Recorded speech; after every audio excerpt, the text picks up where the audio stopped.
Welcome to the Scariest Things podcast, your gateway to the trends and tropes of the horror genre. It's episode 170, Vacation Tourism Horror. Summertime we're in the peak of summertime, and it's hot fun in the summertime. And I thought you were going to say the Go-Go's Vacation. I thought that's where you were going. Yeah. Vacation, gotta get away. Yeah. I gotta get away. I've already gotten my daily. There are dangerously hot temperatures and can become life-threatening. Stay indoors. Oh, Feels your like notification? Okay. Yeah. We've yet Take to me hit. away. I don't think we've hit 100 degrees in Portland this year. I don't think we have. I don't think we have. Knock on wood. We're Jeez. dying down here in the south. Woo. So Yeah, I need to be on vacation. I think the Pacific Northwest was given a thankful reprieve from what the rest of the country has gone through this year. No flooding, no fires. I'm buying real estate. No rains or frogs. 2024, I'm buying real estate because I think every single goddamn Arizonan and Texan is coming to the Pacific Northwest next year. There are three houses in the neighborhood, Mike. They're all. I'm doing it. I'm doing it. Make them spooky and rent them out. Heck yeah. It's time. It is Save time. one for me because it's horrible. It's horrible. But I'm ready to go on vacation, both physically and metaphorically through the films. Liz, Nice. what is the most exotic and remote place you've ever been to Oh, I haven't for gone for really for anywhere remote. vacation? For vacation. I guess Norway. I mean, I don't go anywhere super remote because I don't want to be on the plane that much. Like, I gotta get there in like 2 flights. And Right. So, Right. I don't want to take like 4 planes Well, and but a you little could've- puddle jumper. for you, it should only be like a 5-hour flight to Costa Rica, where Mike just was. Yes, Yeah. and that would probably be a nonstop. But I will be going to Tromsø, Norway, so I'll be up in the Arctic Circle over Christmas. There And you that'll be my go most for some Northern exotic. Lights action. That's exactly what I'm looking for. Are you going to be in one of those places that is under the snow and has like little domes that you can sort of sleep in the bed but and I'm look gonna up go at the check night out sky? the ice hotel. There you go. I will go check that out. As far as I know, there is no Northern Lights horror. There is plenty of cosmic horror out there that involves Yeah, Color Out of Space is close. lights, but I don't think, and Annihilation is also close because it's got all the weird lights. Yeah, But That's that's true. that's a lighthouse. But I don't Right. think there's any Northern Lights horror. So, Hollywood, if you're Look, for listening, me, all Northern of Lights mine horror, span get on the it. globe. there are plenty of My choices span the globe. there are a lot of Arctic horror. That's or true. a few. Yeah. Yeah. You know, the Thing, Yeah, the Thing too. Because then you get the cold also. But they And are the out isolation. on vacation. Yep. Yeah. Right. Eric, what about you? What is the weirdest, most remote, off the beaten path destination you have been to? Safari. Oh, Safari. Yeah, Yep. yeah. So That qualifies. That qualifies. I was in the South Luangwa Valley in Zambia, and it's the best thing I've ever done. Oh, there you go. And staying in a tree house that would sway when the elephants started snacking on the branches, and I could go out on my tree house and just be within almost touching distance of a herd of elephants. That was so cool. And then also coming down from in the morning and then finding out that lions had run away with half of the pillows from the camp and torn them up like cat toys. And we'd find the remnants of the the carnage of the pillows out, like all this polyfoam stacked up in a pile. Right. Yeah, are these climbing lions? So that was, and then in the same trip, I went to this island called Mafia Island, spelled just like it sounds, and it was another tree house that was on the Indian Ocean, in a big baobab tree, and then you instead of the elephants, you'd go out there, and the flying foxes would come out at night. That was really cool. So, anyways, Flying foxes. foxes, That's so big cool. old bats. Wow. So cool. Yeah, Love that. I would. I spent a lot of money on that trip because I figured I don't know if I'm going to get a chance to do it again. But I loved it so much that I want to do it again. It's expensive, folks. But doing it, my recommendations if you want to go on safari is to not try and do everything all in one trip. Just to stay within 2 or 3 camps and then come home, because you'll get plenty of fun actions. You did the Kilimanjaro trip, yeah? Mike? Yeah, and then we were on safari for about 2 weeks. Yeah. Yeah. But we That's did the low cost, no cost version, where we were kind of our guides were a little loosey goosey, and so we were way off the beaten path, and we had lions in our camp at night, and we had no camp. We had tents. We were in tents for 2 weeks. OMG. I am not a. Well, we'll talk about where I like to stay when we get to some of my films. Oh, there you go. So. There you go. Yeah, and this is so what the thing about tourism and vacation horror is that it really rubs up against a lot of other things that we've talked about. Survival horror. Survival horror. Summer camp most horror. Specifically, yeah. Road trip horror. Yep. Hotel motel horror, right? We have encountered these topics before, but so the way I approach this is that this is a vacation by choice that you have signed up for to do something. You have to want to go. This is not abduction, right?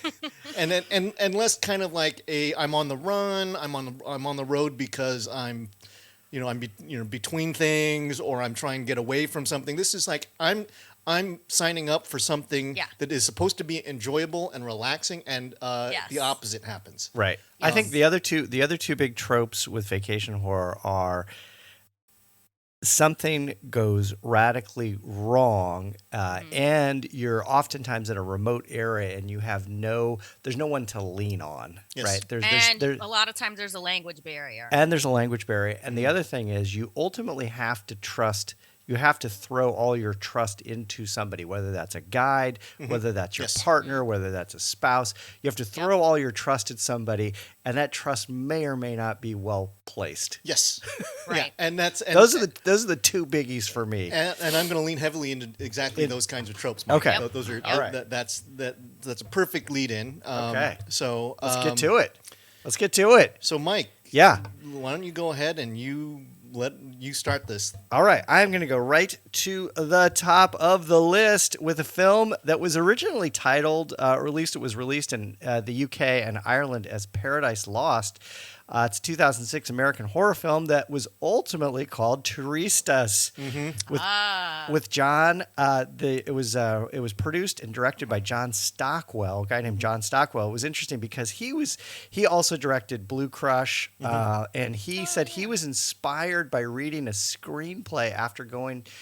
He was inspired to create a screenplay after going to Peru, and he had been robbed by a bunch of 13-year-old drug addicts, basically glue sniffing kids, and he had gotten shot at and beaten up, and he went to the police, and the police basically said, "Hey, if you give us $300, I'll let you kill these kids." Yeah, and he was like, "Oh my God, I can't believe this," and that's that. So here's my $300. Yeah. So he was like that so deeply resonated with him. He immediately ran home and wrote the script for Touristas. And I just watched Touristas last week. I hadn't previously seen it. Did you have to go to Movie Madness to get it? Because it's not on Tubi. I did go to Movie Madness to get Eric it. Eric now is into Tubi. It took us a while to get him there, and now he's like, if it's not on Tubi, I'm not. I don't if it's not see free, I'm not doing this. Yeah. I did go to Movie Madness, and they've never done. Obviously, they haven't done a 4K. They didn't do a Blu-ray, so it's just a DVD, just a standard DVD print. But this is a film with Josh Duhamel, Olivia Wilde, a bunch of other sort of no-name folks that. It involves three young American tourists. Alex, played by Josh Duhamel, and his sister B, played by Olivia Wilde, and her friend Amy. And very attractive cast. Yeah, very attractive cast, except for the two British guys, Finn and Liam, who they encounter on the trip. What essentially happens is their bus overturns, and they are stuck in essentially paradise in Brazil. And in fact, this was allegedly one of the first American films to be shot entirely in Brazil. The whole thing was shot in Brazil. And long story short, the bus crashes. They are left on one of the most idyllic beaches known to man. They are quickly drugged and left with no passports, no money, no phones, no nothing. And as Liz already mentioned, a significant language barrier in that there's only one of them Right. amongst the group that speaks Portuguese. And so they are left to the devices of a young gentleman who is from the village that they are nearby, Kiko, and Kiko sort of leads them into their peril, which is essentially it's all predicated around kind of the kidney stealing urban myth, right? Yep. Like you go abroad. They're going to conk you out. You're going to end up in a bathtub 3 days later in a bathtub of ice, and your kidneys are going to be missing. It's really based on that very simple idea, but it's incredibly well executed. And a lot of people characterize this film as torture porn. I didn't really see that because there's only one scene that is truly torturous. Organ harvesting for monetary gain is different than actually doing it for the glee of torturing somebody. Exactly. Right. And it's practical. Yeah, that's right. I want your kidneys. It's practical, and there's a political subtext to it in that the doctor who's doing it is basically doing it to counter hundreds and hundreds of years of colonial oppression. Yep. And he sees this as a way to get back at the West for doing all the harm that they did to his country, which I think is kind of fascinating little twist. They don't lean too heavily into that, but they do talk a little bit about it.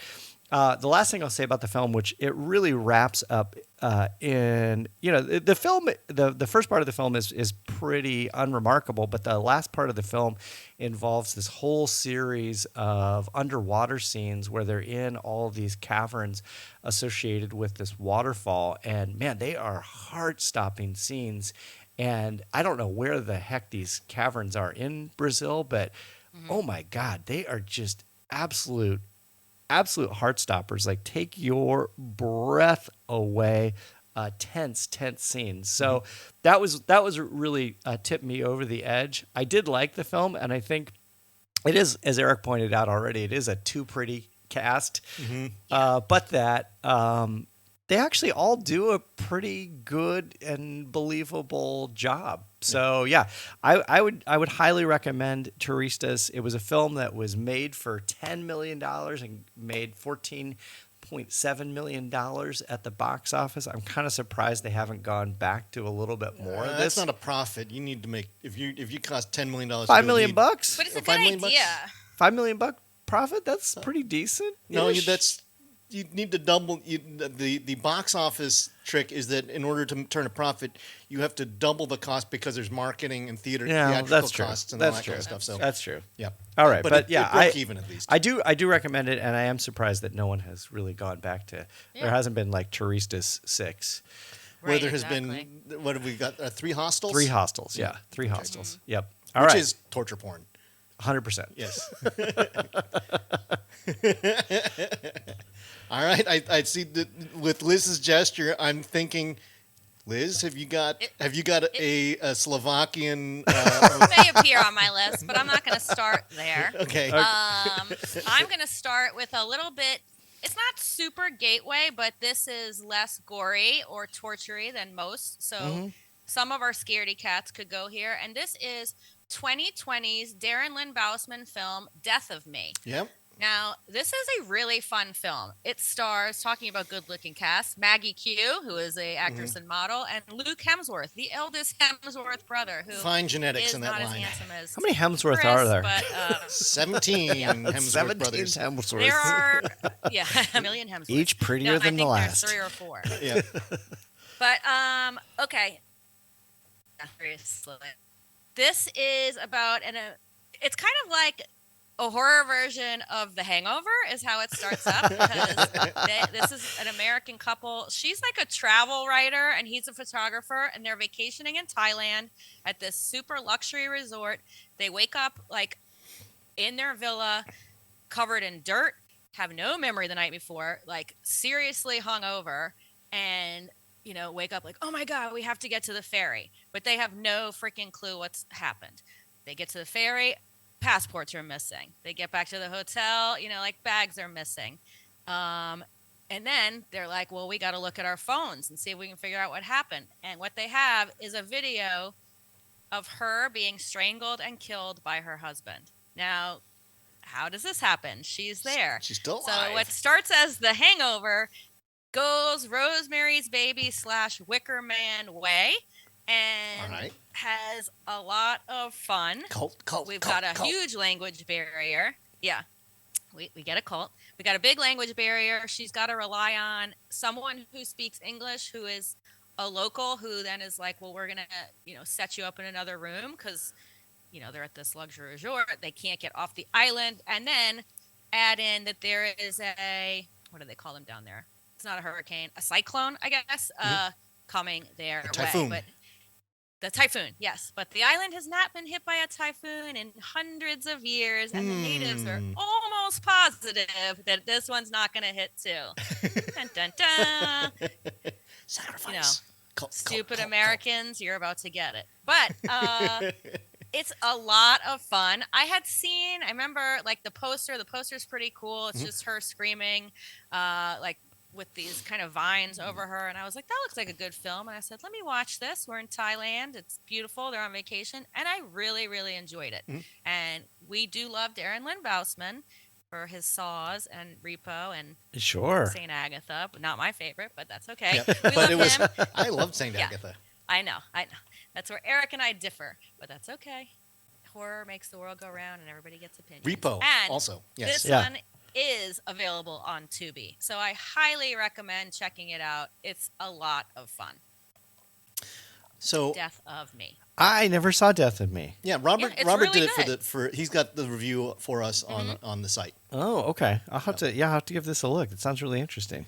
It is. It's good. But not as gory as certainly not as Scariest Teresa's. Things that could be. Correct. Sure. I've also got something of a gateway-ish vacation horror, and this is old from M. Night Shyamalan. What? Yeah, The Visit. Yeah, That's kind of a vacation. No, no, not The Visit. No. Well, but yeah, old is true. definitely a vacation. I mean, this is old. Yes. Yeah. Not it's an old movie. I It is thought the you meant it's movie an old called movie, and I'm like, yeah, that's right. That was like 3 years ago. What are you talking Yeah, about? no, this is it is just from 2021. Yeah. And it's got a great cast of character actors. You got Gabriel Garcia Bernal, who is Guy, the dad, and Vicky Krieps, who plays Priska, the mom, Right. of a family going on. They're getting a Luxo vacation at an all-inclusive resort on an island, on a tropical island, and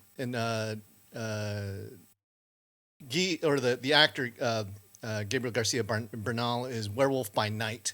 He's the werewolf in that. He's really good in that. And Vicky Krieps is in Phantom Thread. So not a horror movie, but some strong actors. We also have Alex Wolff from Hereditary, Thomasin McKenzie from Last Night in Soho, Ken Leung from Lost, and Abby Lee from Neon Demon. So it's a really good sort of interesting cast. But what happens is that this family checks in this really Luxo resort, and when with these all-inclusive type of vacations, you get like a cruise director or a resort director, right? Who says, "Do you know what you want to do today?" And he goes, "Well, if you haven't," it's like, we have a very special private beach that we think that we only give to a few of our special guests, and since you were part of a promotion,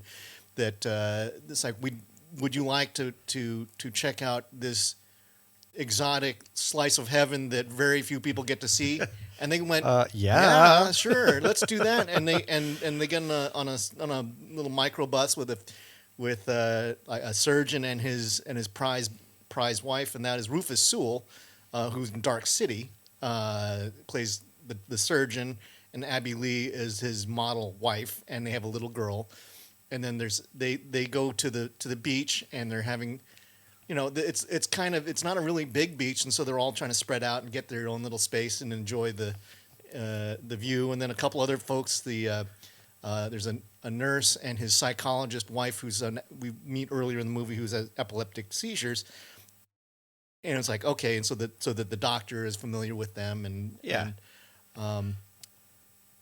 but something strange happens in that they go there, and there's a guy, there's a rap star, and he's his It is name the worst rap moniker ever. of all time. Midsize Sedan is the guy's name. Midsize sedan, worst rap handle ever. And his Ever. one of his fans slash Mike will not groupies buy your slash album. date washes up on the beach, and she's dead, and they all go, "What did you do?" And he goes, Yeah. "I don't know. I was just waiting for her, This and she just." rapping killed her. Yeah, that's right. She was like, "No way am I hanging out with a guy named Midsize Sedan." Yeah. I'll end it all right now. She didn't make it. So there's a mystery. It's like, what happened to her? And then during the time that they're arguing about what's happened to this woman who washes up on the beach, the little kids all of a sudden have aged like a bunch. Yeah. And it's like they're bigger. They've gone from 6 and 11 to about 15 and 18, and it's like, huh? And the surgeon's kid also. They've all aged up, Right. and it's like, what's happening? There's a virus. I don't know what's going on. And it turns out that that everybody on the island is aging about 7 years every hour. Right. And But some are aging faster than some are others. aging fast. Yeah, the kids really. Well, I think I think the premise is that the adults, you don't see the aging kick in until later, and then you get a rapid. It's Right, like right, at a right, certain right. point, Right. Yeah. you really start seeing the effects, and it turns out that each one of the groups on the beach has a condition that makes them unique. And they start piecing it together, and it's like, why are we here? It becomes sort of an Agatha Christie kind of a mystery whodunit.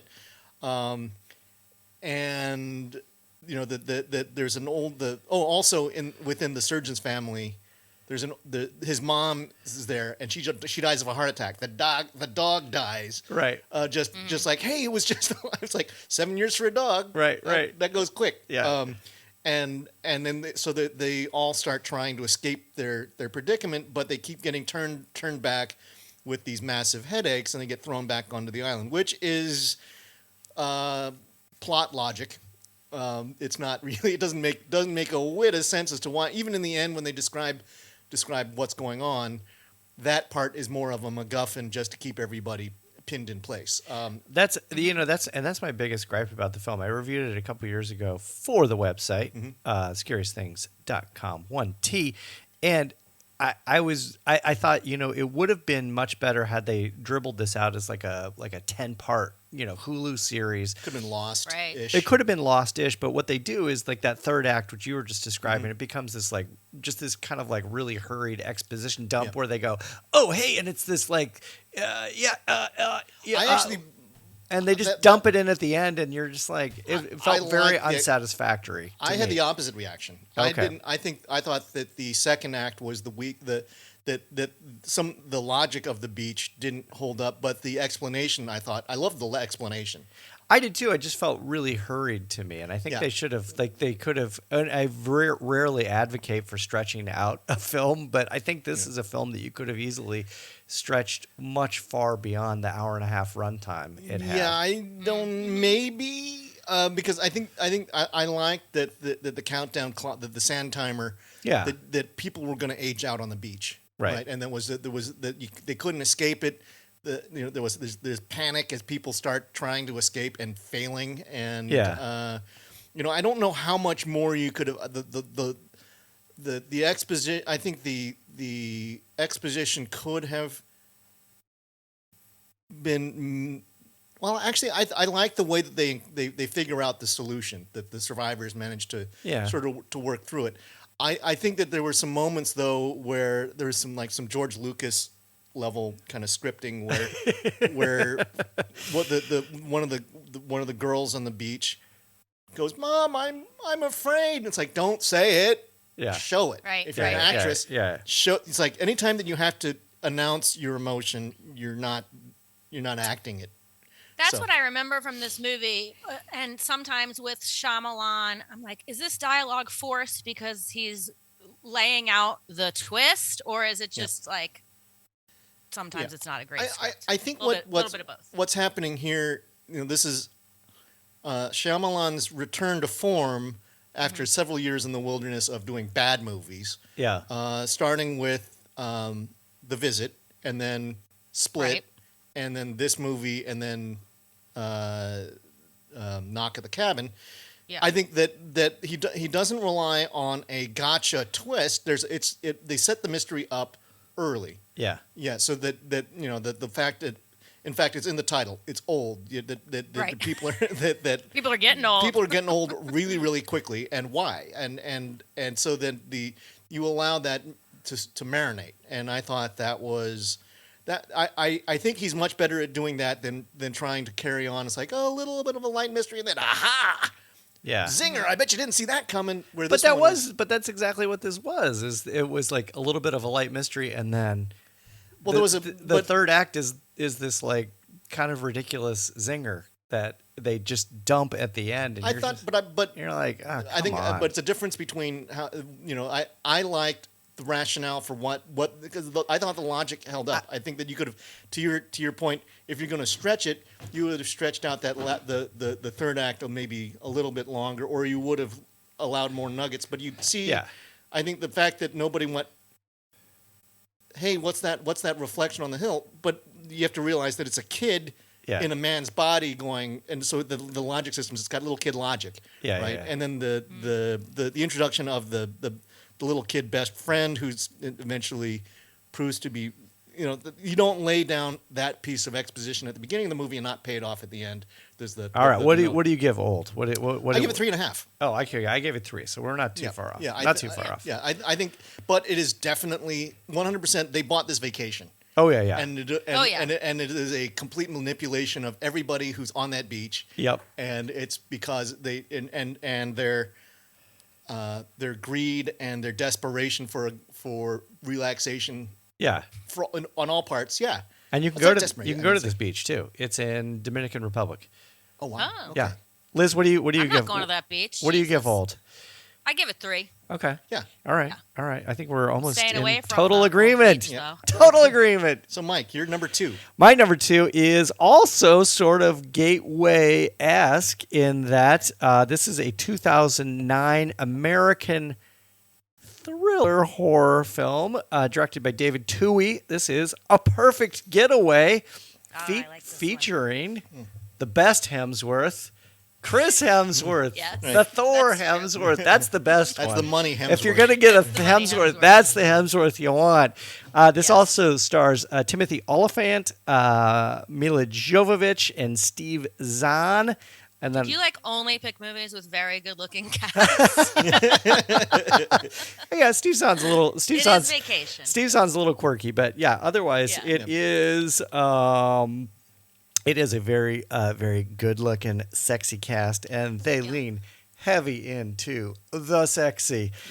This My guess here is that I haven't seen this, but Uh-huh. Steve Zahn's sort of the odd man out in this sexy Yeah. triangle. in more ways than one, Yep. which I'm not going to spoil for folks listening to the podcast. But it basically involves a vacationing couple, which is Steve Zahn and Mila Jovovich, who find themselves they're in Hawaii for their honeymoon. And they pick up a couple hitchhikers, which is Chris Hemsworth and his lady friend. They encounter another group of folks, which is Timothy Oliphant and his lady friend. And the subtext to this whole thing is that there has been a series of horrific serial killer-like murders in Hawaii. And so the question becomes, amongst these 3 groups of 2 perfect and pretty looking folks, who is the serial killer couple? And they point you very purposefully in every possible direction. Chris Hemsworth plays Chris Hemsworth and his lady friend play these sort of like dirtbag hippies, and then Timothy Oliphant and his lady friend play these. He plays this sort of like kind of right wing militia type guy with all these like special forces type skill set, and then Might have a special forest skill set. Yeah, he might could have be. might have a special forest as well.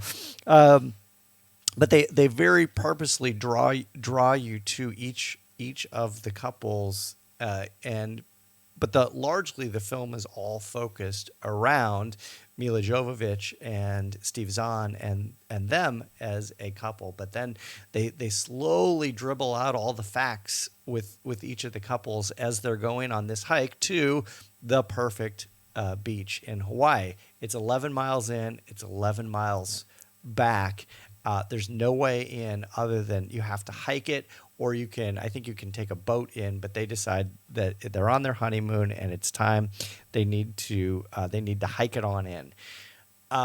I think one of the so far a trend with every single movie we've talked about is beware of the perfect beach. Beware of the perfect beach. Yeah. Yes, the perfect beaches, they do exist, but not without a Don't cost. hike That's right. to them. Yeah, you might be the only one coming back, or you might not come back at all. Right. Also, don't make friends with that really, really good-looking couple who are like, "We're going there too. Let's go together." No, No, yeah, that's when you let your better instincts of survival. It's like the pretty people are gonna make it. You guys stay. It's like, well, we're good on our own, thanks. we're good. Thanks. And there's a couple scenes in the film that sort of reminded me of last year's Speak No Evil, where like they talk themselves into continuing down the path, or they talk themselves into, they're like, well, these people maybe they're a little weird, but I think it's okay if we continue we should just trust them. They probably know what they're doing. We don't really know what they're doing, which helps propel the film. The New York Times referred to this as a genuinely satisfying, cheap thrill. And I would totally agree. It is a genuinely satisfying, cheap thrill with a very light, I will say, lowercase s serial killer element to it. They did promote the film. I thought was really interesting. They did a whole series of reports on YouTube detailing a string of homicides targeting honeymoon couples, and they were designed around they did them like as they were like broadcast from a local news station. And this was 2009, right? So this was right at the infancy of YouTube, and I thought, well, that was a pretty clever way to promote this kind of a film. Fake news. The end, which again I'm not going to spoil, felt a little forced. It felt a little goofy, given how they're purposefully drawing you to all these different conclusions. Mm-hmm. It felt like a little bit. It felt a little cheap in my regard. Well, in my estimation, which is why I totally agreed with the New York Times calling it a cheap, satisfying, or a satisfyingly cheap thrill. Okay. Yeah. Mm-hmm. Yeah. So it is a great gateway horror film because it's really light on the horror. It's more heavy on the thriller. So if you want the thriller, if you want the mystery, this is a good one. Small lowercase s serial killer element to this film. Okay. I am now with my number 2 going much, much away from the gateway. We're going deep into horror because Luke Thompson from LA Weekly said that this film ultimately descends into a brutal orgy of torture and mutilation that's harrowing to watch. Welcome to Slovakia. There it is. Nope, we're going to Mexico. Oh. This is 2007's Borderland. Oh, this is yeah. one of my favorite films. Yeah. I love talking about it, and I am on a quest to get everybody to watch it. Okay, so Borderland is 3 recent college Texas grads who are leaving Galveston, and they're hitting Mexico for a week to hit up the strip clubs and do drugs and party before one goes off to B school. One's going to go to the Peace Corps. So this is their last hurrah. So it's never a good idea when 3 dudes just drive across the border. They, hit up the first bar they get to. They meet the sexy bartender. They take mushrooms. They're hitting up the whorehouse. But this town is run by the cartels, and not just any cartel. This is a Satan-worshipping human sacrifice cartel. And this is based on a true story of like cartels where it's a group that was practicing, ritual sacrifice. I don't think it was humans, but it was definitely animals and things like that they found. A little bit of the kind of Santeria stuff. So it stars Ryder Strong from Boy Meets World. What a name. Brian Priestley and Jake Muxworthy as Ed, Phil, and Henry, who are our 3 recent college grads. It's got Sean Astin. Which Hemsworth is in it?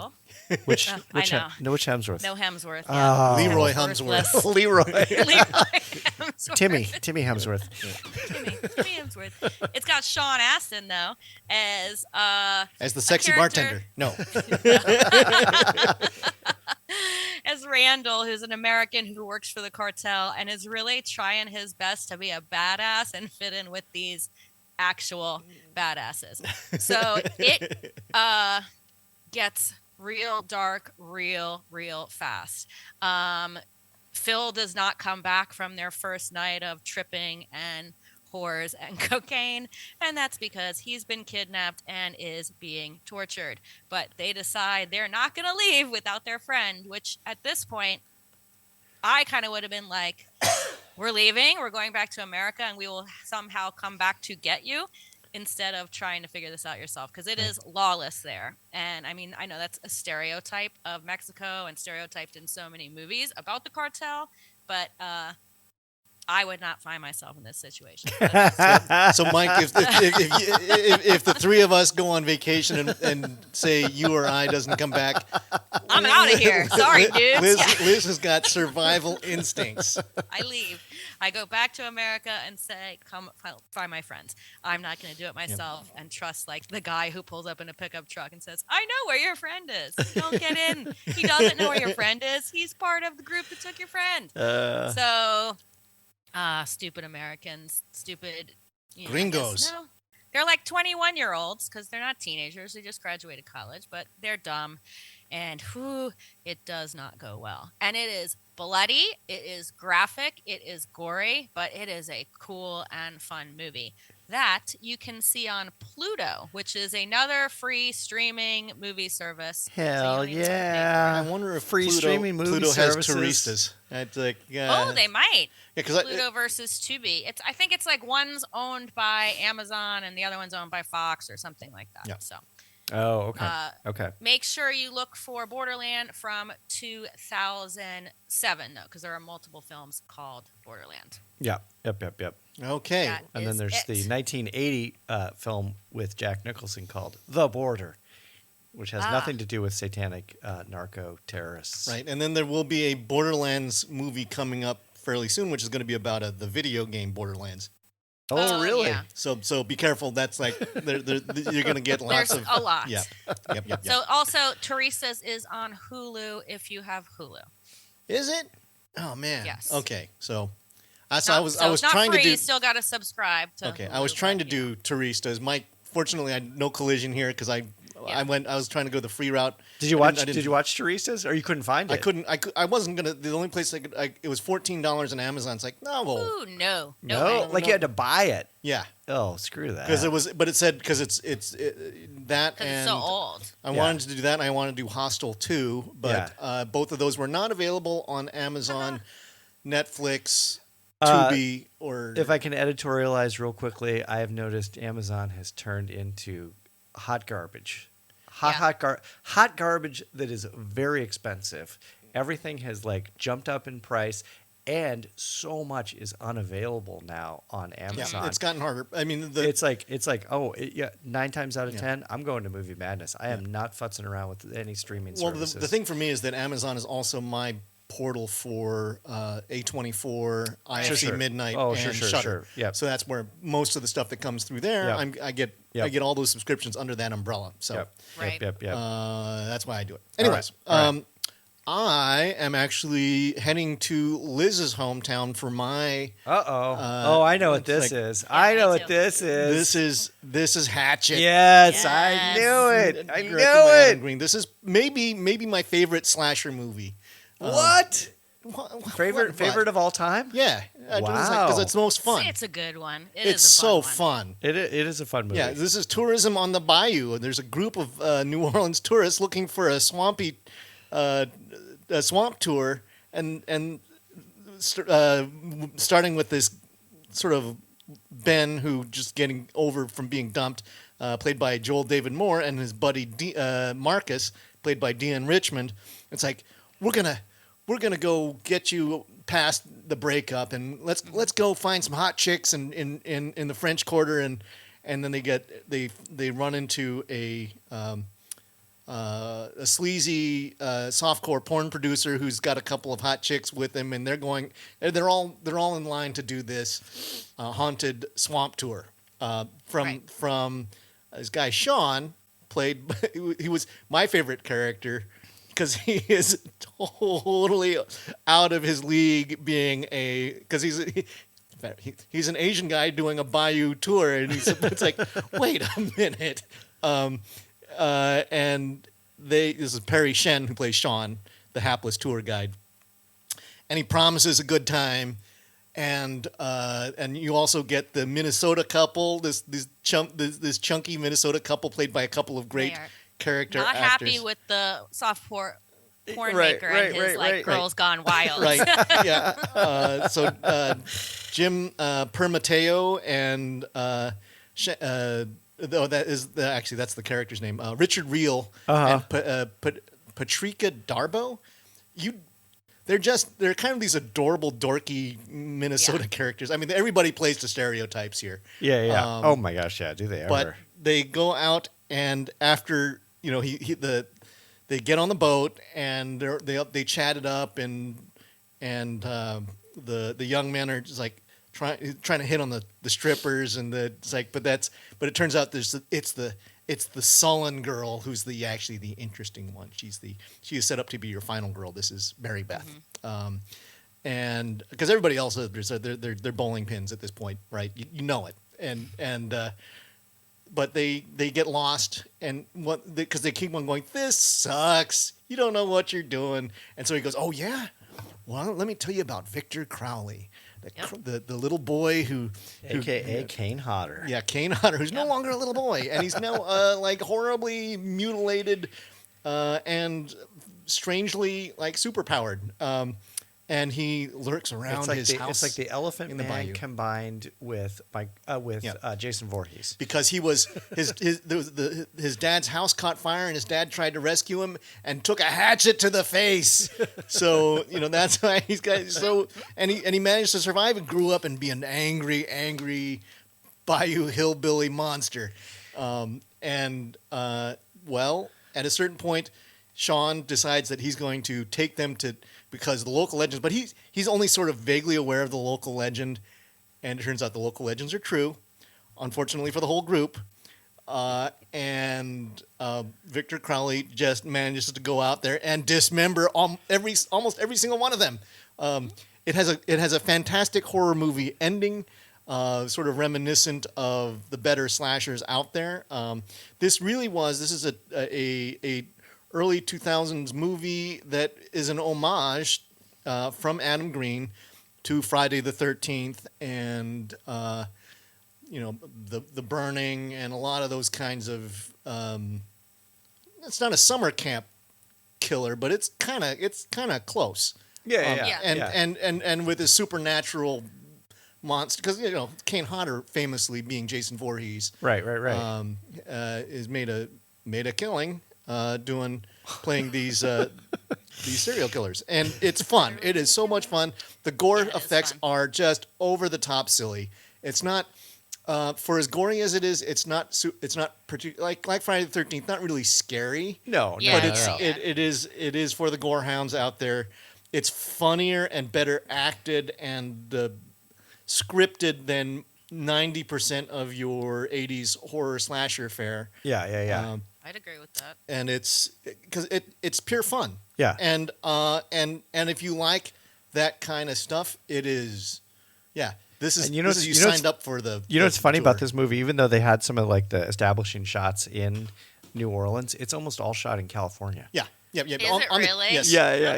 On the cheap. Yeah, they went to the Yeah. quarter to do the for Yeah, like for the some stuff. street walk. Yeah, kind yeah. of like, hey, let's Right, let's do right. our exposition about why Ben is actually.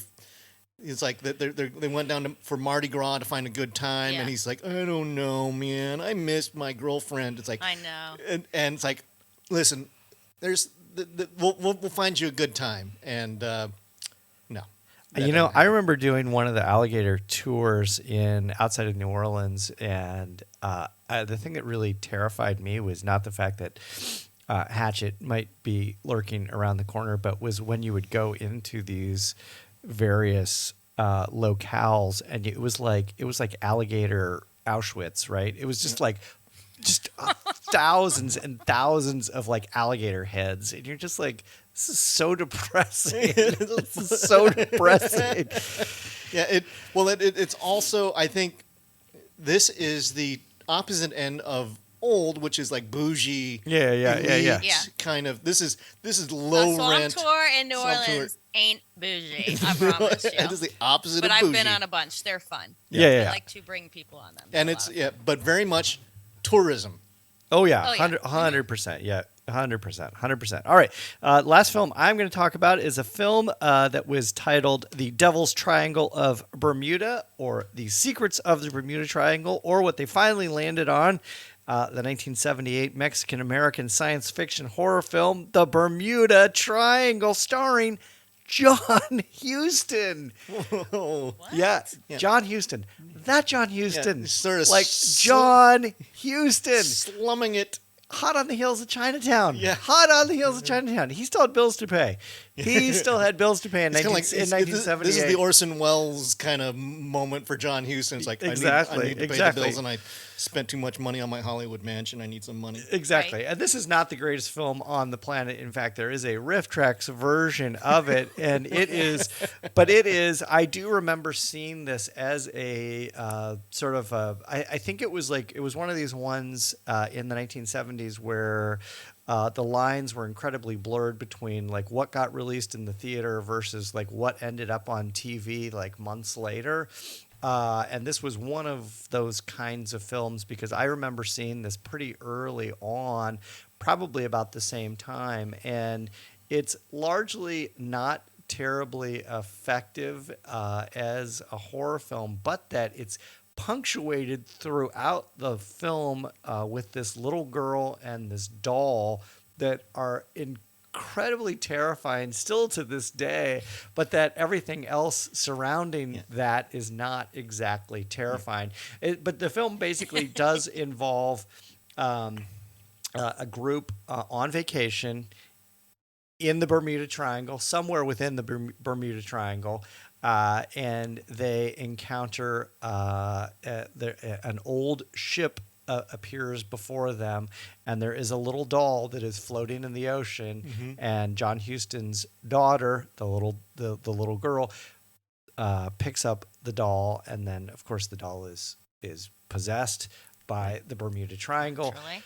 Truly. Because the Bermuda Triangle's got it out for dolls. I miss the Yeah. Bermuda Triangle. I feel like it was a lot scarier when we were growing up. Like, I know. we were No, afraid of the Bermuda Triangle. I in the know. 80s. It was a thing. It was a thing of the late '70s. Really, this was like peak Bermuda Triangle hysteria. So They had the Time Life books about like Yes. read about what happened. And in search of. Yeah, Right. Exactly. So the Bermuda, and I did do a little bit of research after I watched it, and it was interesting because it started in 1950. The Miami Herald published an article that talked about or suggested all these unusual disappearances in the Bermuda area, and then a couple years later, Fate magazine published a article called "Sea Mystery at Our Back Door," which was about a group of 5 Navy U.S. airmen who disappeared during a training mission. But it was sort of like shortly thereafter that it really sort of like late 50s, early 60s started to capture people's attention. And then I think it was 1974, there was a famous book that was written about the Bermuda Triangle, which tracks with what you guys are saying in terms of the timing. That would, of course, become the sort of the genesis or the basis for this film. The thing that's interesting is that a lot of people said the original vertices for the Bermuda Triangle were Miami, San Juan, Puerto Rico, and Bermuda. But then some writers gave different boundaries everywhere from 500,000 square miles to 1.5 million square miles. So and some even said it stretched as far as the Irish coast. So depending on what your definition of the Bermuda Triangle was, you could come up with all sorts of weird boating accidents. Not to put too fine a point on it, but that's Hurricane Alley. It is Hurricane Alley. It's like, why did these planes and boats disappear? Well, most of them happened before advanced satellite technology that could predict storms. So I go like figure. a supernatural better. Yeah. Right. I wish there was a Common crack. sense, A sea Eric. monster would be better. But the last thing I'll say about it is there is a series of really great scuba diving sequences in the film, because in this case, they, as a part of their vacation, they just happened to be looking for the lost city of Atlantis, and they happened to find the lost city of Atlantis. How they did some of the underwater stuff with the lost city of Atlantis, I'm not exactly sure, because it was pretty incredible, some of the structures that they ostensibly had to create for this film.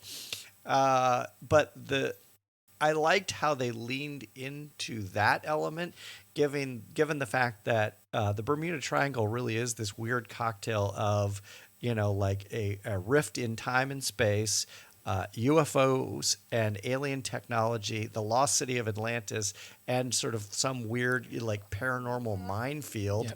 I would have loved to have been Cthulhu and throw in some deep ones. throw in some of that who too. knows? That Bermuda Triangle is a big area. It is a big area, but I liked how they did lean in a little bit into the lost city of Atlantis piece of it, even though they don't really explain it all that well. If you want to have a fun laugh and a fun trip down memory lane, and still get a couple pretty decent scares, Bermuda Triangle is for you. 1978, Bermuda Triangle. There's been a couple other Bermuda Triangles, but to Liz's... Triangle's good. Have you seen Triangle? Triangle's okay. I like Triangle a lot. With the wrong Hemsworth, Liam Hemsworth. Right. Yeah. Really? Yeah. Yes. Yeah, it is. Yeah. Wrong Hemsworth. Totally wrong Hemsworth. But I think we're gonna subtitle this episode "Hemsworth."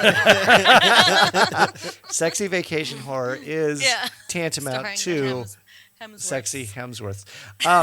The last thing I'll say about the Bermuda Triangle in total is that I don't think the perfect Bermuda Triangle film has yet to be made. Okay. Challenge. I'm throwing down the gauntlet, Hollywood. Pick it up. Pick up that gauntlet. Get off strike, pay your actors and writers, and write this film. There you go. Yes. And if not, Mike threatens to do so himself. That's right. Might do it himself. Yeah. Don't make us have to do it.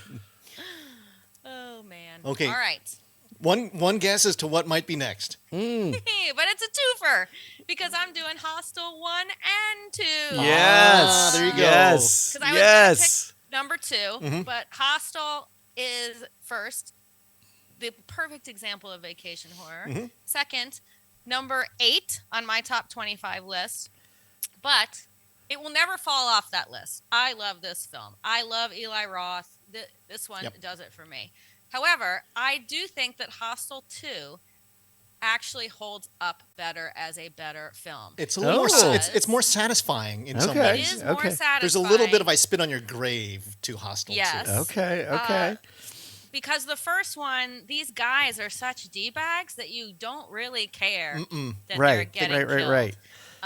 So I won't talk too much about Hostel because everybody kind of knows the premise. Hostel is two American backpackers and one Icelandic backpacker are looking for something fun to do in Europe, and they end up following a pretty girl and a cool dude to a hostel in Bratislava. Little do they know that this Bratislavian hostel is really just a hunting grounds for a group of people that allow rich people from around the world to buy tourists and murder them. And Americans go for a lot of money because we're the worst.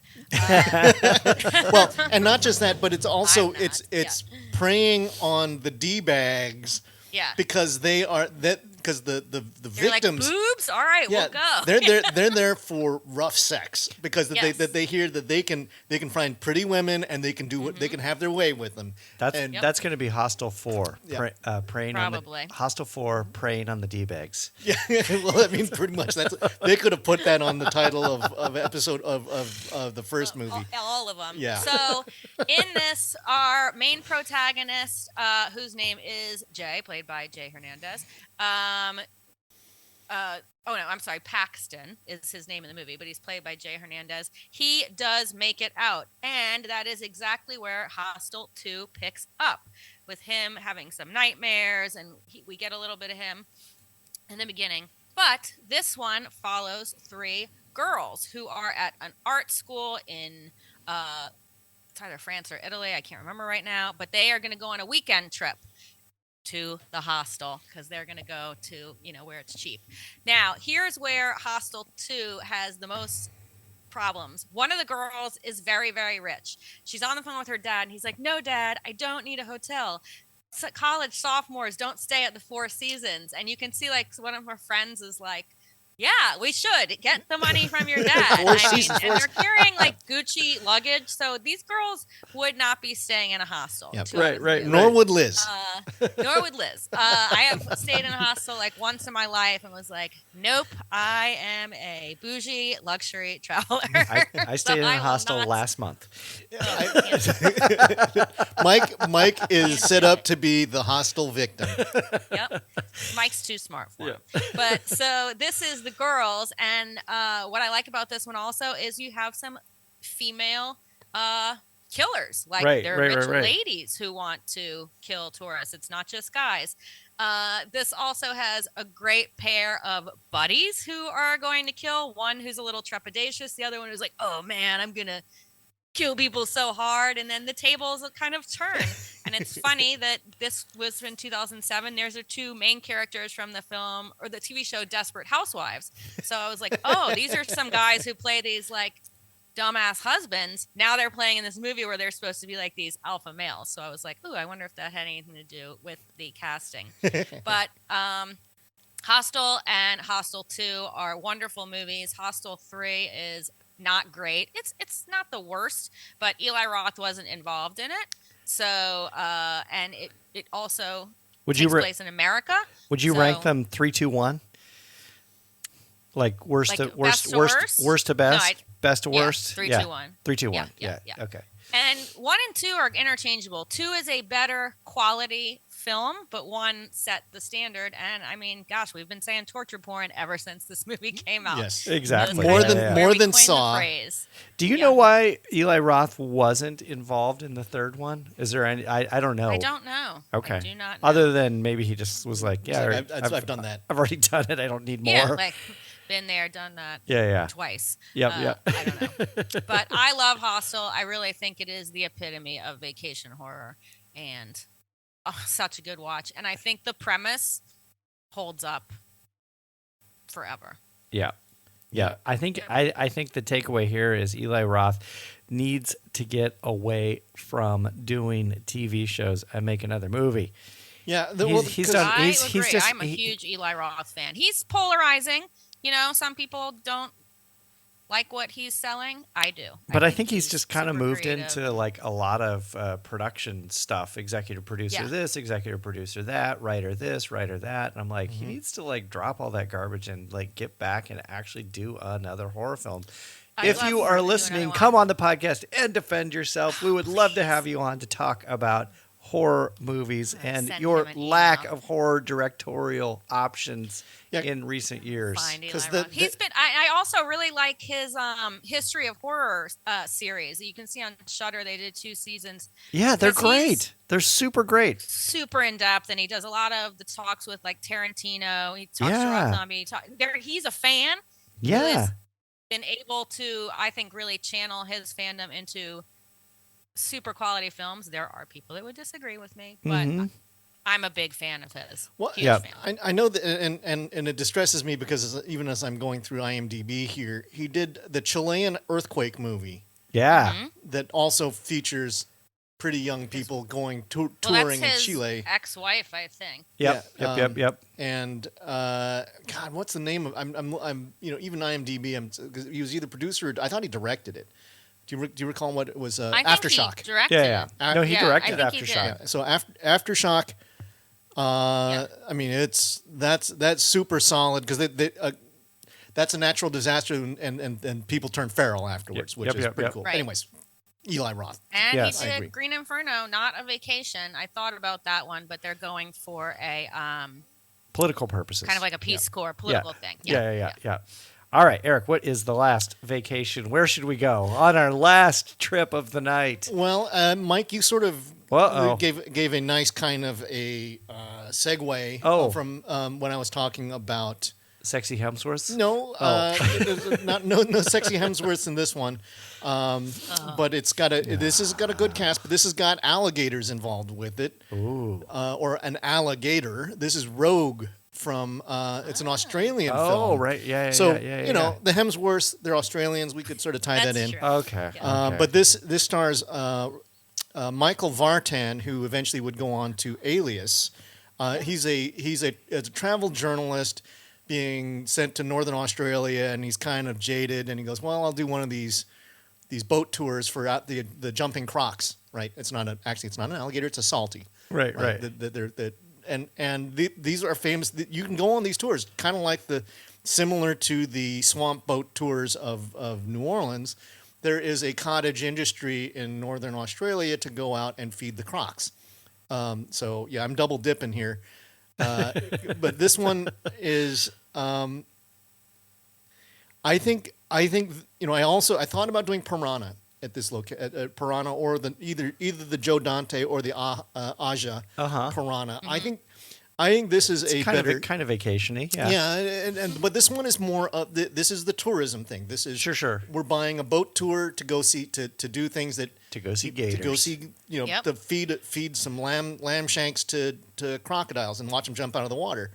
And Rhoda Mitchell, who was in Pitch Black, Yeah. is the boat captain. I thought she did a great job in this one. And also you get Sam Worthington from Ooh. Avatar. Yeah. And the Greek god movie that was not what's the Wasn't it Clash Clash of the the Titans? Titans? Yeah, Clash the Yeah, Titans. they remade Thank you. that, yeah. With the great Harry Hamlin. Yeah, No. no, that was he played the Yeah. Harry Hamlin role in the heavily CGI'd version. But I think so. It's got a really solid cast and a boat full of people who are human-sized snacks for a big saltwater crocodile. Right. The photography, it's really beautiful. I don't know if it's the Darwin River. I don't know I forget which river it is, but it's a big river in northern Australia, and there are other boats out there that are also feeding the crocs, and so that you can see them jumping. And they actually use real footage of these kind of tour boats. But then there's a sort of there's a distress call from one of the other boats, so they go to investigate. And then they find the wreckage of a boat, and that's where they find Sam Worthington. And it turns out there's a really big, angry salty out there, and he is going munch all over these tourists. Munch. It is this movie doesn't invent any new rules. Straight up, it is what you expect it to be. It delivers it, and it's actually. It's got a great crocodile who's very scary, and a bunch of people who are, because it's big enough to disable. It's like the whole thing. You need a bigger boat, which actually, if we're talking about tourism horror, you have to say Jaws has to be on the list as a precedent kind of a thing with the tourism of. And because Piranha followed the same kind of thing, where you have someone who's so desperate to have their summer vacation in the town that they ignore the big monster that's out there. Oh yeah. It's 100% so ripoff. So 100%. All of these movies owe a great debt to Jaws. This movie included, but the kinds of the boat gets disabled. The entire tour group ends up on this sandbar in the middle of the river, and notification: crocodiles actually are not completely aquatic. Right. They climb up on land and That's snack true, on you yeah. on the sandbar. We had two separate occasions where we were swimming in Costa Rica last month, and we were told, "Get out of the water. People don't swim there. There are crocodiles in there." Crocodiles, like one of the movies that we all enjoyed very much, Crawl. Yeah. Is about American alligators, but American alligators really aren't the kinds of creatures that will snack on people on a regular basis. If you anger them, or you're near their nest, or they're starving, Yep. yeah, you might be. But crocodiles they're man eaters. Right. And historically, it's like you don't go swimming with crocs. Right, And right. Correct. it's a really good looking crocodile, and the kills are great, and the effects are pretty good. I saw Rogue, and I reviewed it a couple years ago, and I wanted to see Blackwater, but Blackwater is another one. That's another one of those hard to find movies, and I went, well, I'll watch Rogue instead. Rogue is pretty good if you like survival horror. That I also was, now that we're coming to the end of our list. Some of the other ones which were more survival horror, which is Vacationing, kind of, but Open Water is. I've talked about Open Water yeah. before. Yeah. That's like, yeah, our tour boat left us behind, and Based on a true story. that one actually is a well documented true story. I know. That's what I'm saying. Yeah, I and it wasn't was- being yeah. facetious. No. It's like 100% right, Mike. And it's one of those things where now I'd be kind of leery about going on a boat try to tour, work because it's those, like man. because someone's not doing the head count right. Right. Or the other You'll one I also saw. never find me in that situation. I am going to avoid a lot of Yeah. the vacation Yeah. horror pitfalls, because unless someone comes to the Michelin starred restaurant Yeah. and convinces me. Another I'm movie a that Liz would food never find traveler. herself in this situation, but Mike very well might. Well, Yeah. It's Backcountry. Have you seen Backcountry? oh no. Oh, The my- Scottish one? No. Oh. No. Backcountry is it's a bear. Oh no, I haven't seen that one. It's a married or a dating couple who go out into the backwoods, and there's a bear, and it's Jaws in the woods. Okay. Right? And okay. but it's really, really gruesome, and actually one of those kinds of things. It's like based on a true story. It's like, oh god, that's Right. horrible. And But it's really based on a true story. It's a really big black bear, and it's really angry, and it can do a lot of damage. And you go, ooh, and it's super simple plot. I watched that, but it's like, for me, that's more wilderness survival horror, and not so much. Yeah, Granted, yeah. they are on a vacation, and there's a marriage proposal in the works. It's like, I want to take her out to this remote lake and propose to her. If the bear doesn't eat us And- first. Yeah, but his childhood favorite place to go, he got lost. They got lost. Right, And the right. bear found him first, and it was like, too bad. All right. So before we wrap up, let's go through our films and tell me where you are next going on vacation. Okay. Yeah. All right. Liz. Eric, you want to start? Oh. I'll start. Okay. All right. My first film was 2020's Death of Me, directed by Darren Lynn Bousman. Then 2007's Borderland, which is directed by Zev Berman, written and directed by. And then 2005 and 2007's Hostel 1 and 2, directed by Eli Roth. Good choice. And I will be on vacation very shortly in the Black Forest of Germany. Woo! There you go. Yeah, And that's look out for witches. The I think Schwarzwald. that's all. I think that's will look all out for witches. And oh no, it's not Krampus time, so I'm good there. Yep. The ghosts of the Teutoburger Wald. And Yep. you get the Look out for Roman legions trolls, coming back maybe? from the dead. Yeah. Trolls and witches. Yep. Yeah. You're headed Yeah. for Eric. What do you got? Well, so my three movies, I did Old, which Uh-huh. was from 2021 by the Shamhammer. I also had Hatchet by Adam Green, the Victor Crowley swampy goodness. Also, what I just talked about, Rogue from Greg McLean, a high quality alligator, or it's crocodile, saltwater crocodile monster movie. And my next vacation, I'm out of money. Yeah. So I don't get to go to. So I'm actually, truthfully, it's probably going to be going to the Cabin in the Woods Film Festival, Yeah. staying out in a cabin in the San Juans. Oh, there you go. There you and go. then- but my greater plans are to fall victim to all of our tropical island ones. I have Bali on my short list of where I want to go, and I'm Yep. saving up for that. All right. Mike? The 3 films I recommended for vacation tourism horror were Turistas from 2006, A Perfect Getaway from 2009, and The Bermuda Triangle from 1978. And in 2 weeks, Hank and I are going up to Seattle, Washington for the Stranger Things experience. Oh. So Mike's next trip is to the Upside Down? I'm Isn't that going what to they the call it? Upside Yeah, Down. going to the Upside Down. 100%. 100%. All right, y'all. Renew your passports, get your vaccines, and get ready to get on that plane.